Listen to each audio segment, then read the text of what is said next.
Hello friends, இந்த வீடியோவில் நம்ம என்ன பார்க்க போறோம்னா சிஎஸ்ல பேக்ரவுண்ட் ப்ராப்பர்ட்டியில் யூஸ் பண்ற லீனியர் கிரேடியன்ட்ன்ற வேல்யூல நம்ம எப்படி டிகிரி யூஸ் பண்ணி அந்த கலர்ஸை அலைன் பண்ணலாம் தான் இந்த வீடியோவில் பார்க்க போறோம். வாங்க நான் அதை பற்றி எக்ஸ்பிளைன் பண்றேன். இந்த இடத்துல என்ன பண்ணீங்கன்னா ஒரு டியூ டேக் கிரியேட் பண்ணிருக்கேன். இந்த டியூ டேக் உள்ள ஒரு கண்டென்ட்டை ஆட் பண்ணிருக்கேன். இந்த டியூ டேக் என்ன பண்ணீங்கன்னா இன்டர்னல் சிஸ்ல கால் பண்ணிட்டு இந்த இன்டர்னல் சிஸ்ல என்ன பண்ணீங்கன்னா பேடிங் ப்ராப்பர்ட்டி யூஸ் பண்ணி அது ஒரு 30 பிக்சல் வேல்யூ கொடுத்துருக்கேன். இது வந்து உங்களுக்கு எக்ஸாம்பிள் கட்டுறதுக்கு தான் யூஸ் பண்ணிருக்கேன். பிளஸ் இது வந்து எலமெண்ட்டை சுற்றி ஃப்ரீ ஸ்பேஸை கிரியேட் பண்ணி யூஸ் ஆகுது.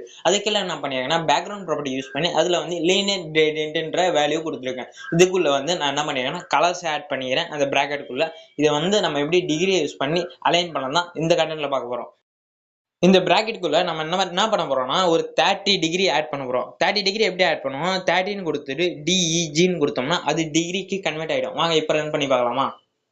பாத்தீங்களா அந்த கலர் வந்து 30 டிகிரிக்கு ஏத்த மாதிரி அலைன் இருக்கா? இதே நம்ம டிகிரியை கூட மாத்தி வைக்கலாம். இந்த இடத்துல வந்து நம்ம 90 டிகிரி கொடுத்து பார்க்கலாம். வாங்க இப்போ 90 டிகிரி கொடுத்துட்டு ரன் பண்ணுவோமா?